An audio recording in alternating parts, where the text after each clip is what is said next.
Huh? It's his cousin. Yo, Adin, how you doing, man? You all right? I'm live over there, so I can't pull up, but I want to say hi. How you been, man? You good? 1 week I'm unbanned. It's all good. One day. One week. Wait, what you mean 1 week? 7 days from now, I'm unbanned. Say, oh God! Because that new, we got that new feature.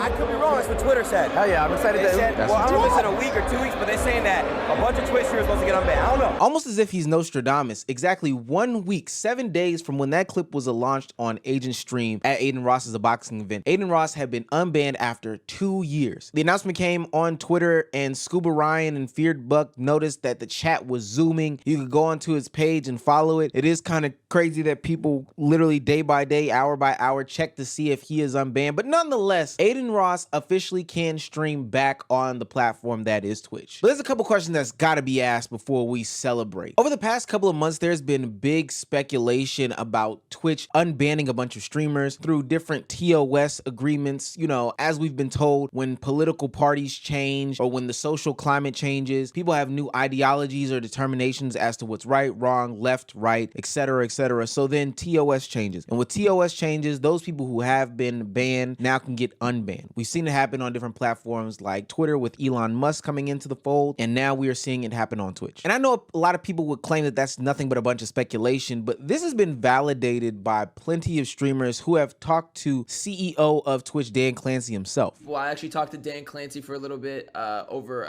on my little situation that happened, and he was very genuine and respectful. And also, I am going to be talking to Dan Clancy to free Adin Ross.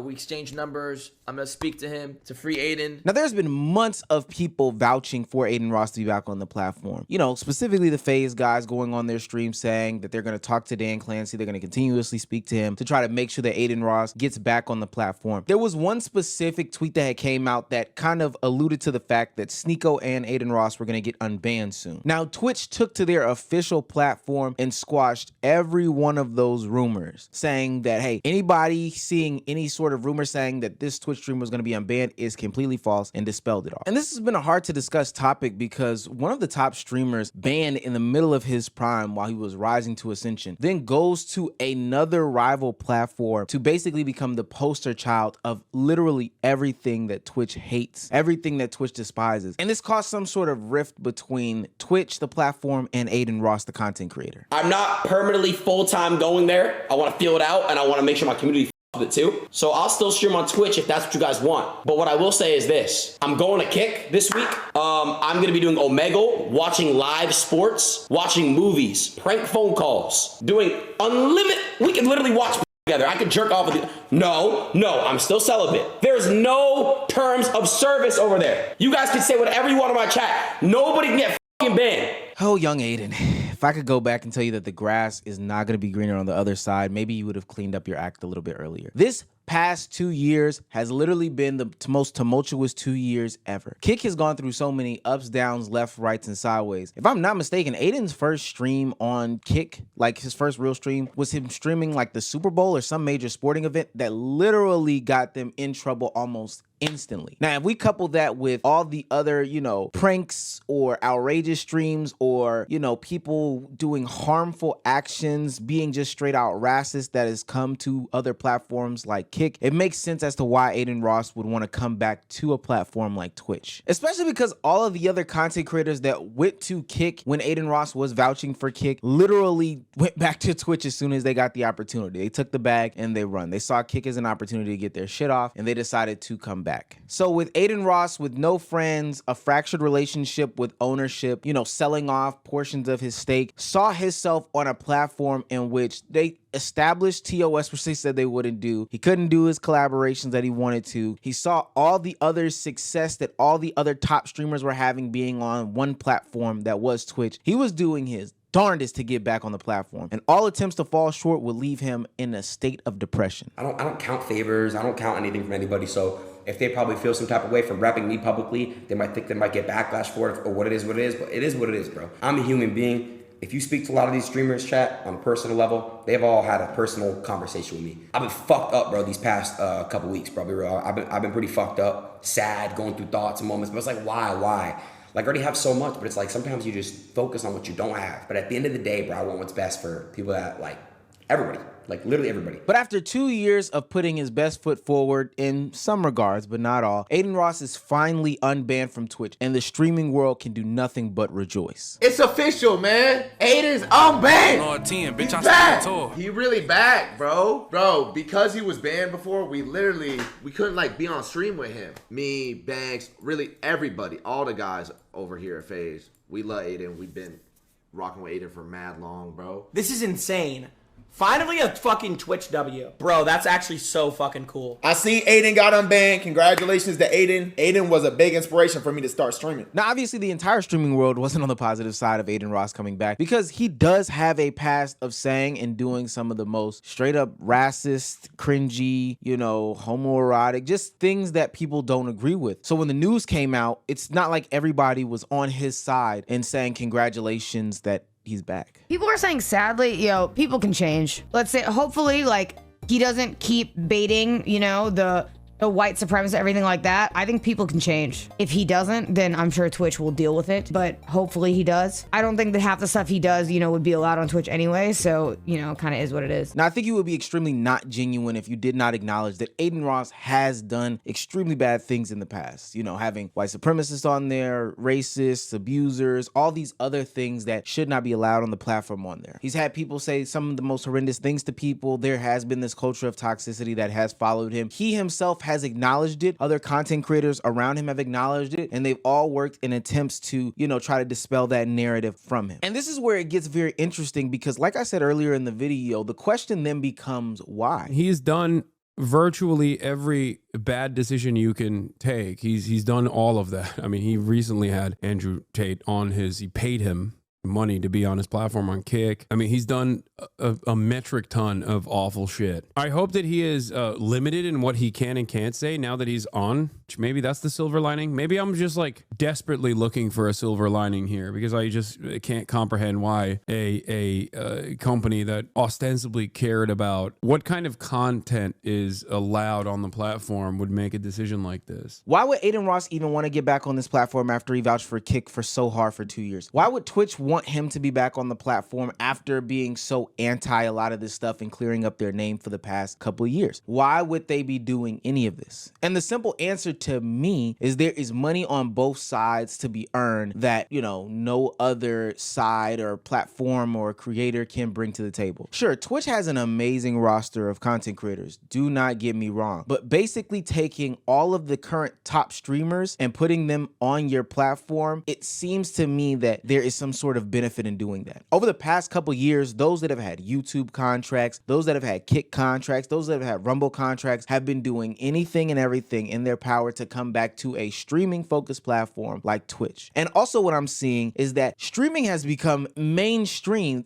Streaming has become the new everything. Streaming is the thing that will make you go viral and make you have opportunities above your wildest dreams. Look at the opportunities and options and collabs and prospects that all these streamers are getting. Streaming is now putting people in Super Bowls. Streaming is now having people have television shows. Streaming is now having people be front facing on, the local news in a name that is household. That's amazing. YouTube still does have its benefits, of course. I'm never going away from you guys. But streaming opens up a whole new lane for people, and specifically streaming on Twitch, because the people that are on Rumble, the people that are on Kick, and the people that are on YouTube streaming are not getting these possibilities and opportunities. So Adin Ross can see that, and Twitch can see that. Not only does Adin Ross see that there are limitations to Kick no matter what anybody says, but Twitch is also saying, hey, let's get one of the biggest faces in streaming and put them together and have them on here. Even if you don't like Donald Trump, having a stream with Donald Trump on the biggest streaming platform would do amazing for a platform like Twitch. And speaking of all the free speech platforms, it's also interesting that I did not see only but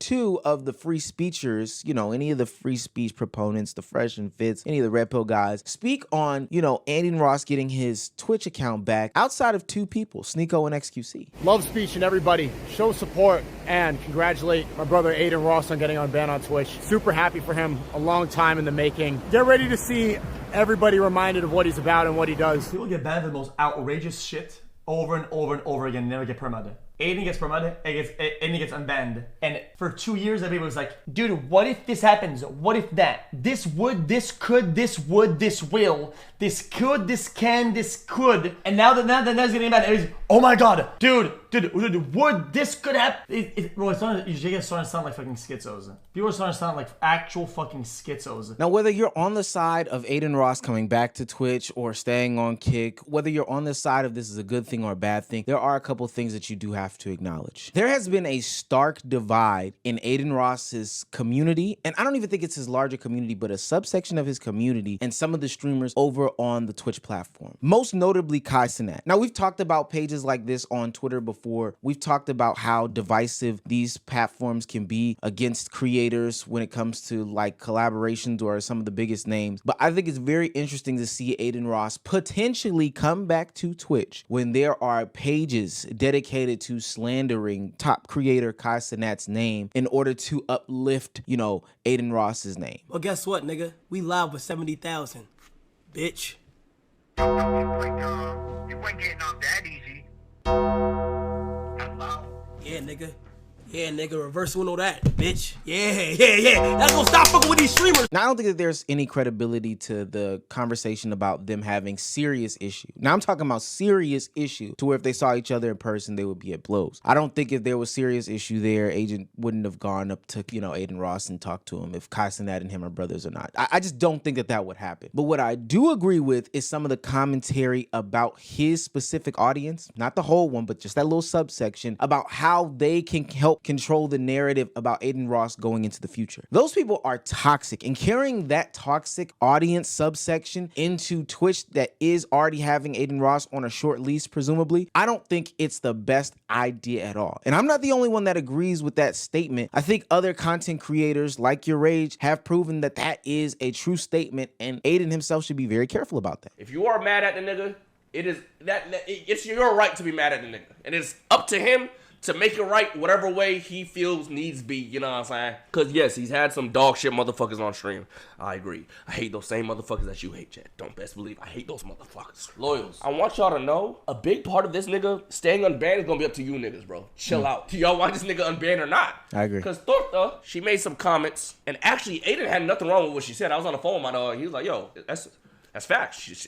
That's nothing. She didn't say anything wrong. Like in the Adin Ross community, they are already bringing the negativity and smoke to anybody who has seemingly anything to say negatively about Adin Ross. Just me posing the idea that this could go wrong is going to have people flooding the comment sections of this video saying, get off Aiden's dick, etc., etc. But nonetheless, all we can do is see. My last thing is, I don't know what this means for other streaming platforms. It seems like every other day there are going to be streamers who go to other streaming platforms because these streaming platforms come out of the woodwork. The new one is called Party, but the only streamers that go on these platforms are the ones that are banned indefinitely on all these other platforms. Now, I will say there are a lot of content creators who are coming up now that see the value in being brandable, see the value in being marketable, see the heights that these things can literally take you to. I mean, Kai Cenat literally just bought a house for a couple of streamers to make content in, including Ray and Little Rodney's son, Punga, Tylil, etc., etc. Zoe Spencer's getting advertisement every single day. We're seeing the FaZe guys get brand recognition that has never been done before, and all this is being done on Twitch. This isn't happening on Kick, and everybody knows that. So the new streamers that are coming up aren't going down that route. However, what does that mean for all these fringe streaming platforms? Sure, they'll be able to pull off some audiences, but they'll be there to see people crash and burn like Party is with Johnny Somali. Now, Adin Ross hasn't been streaming heavily on Kick at all, and they've been just chugging along perfectly fine. But when the poster boy leaves, if the poster boy leaves, that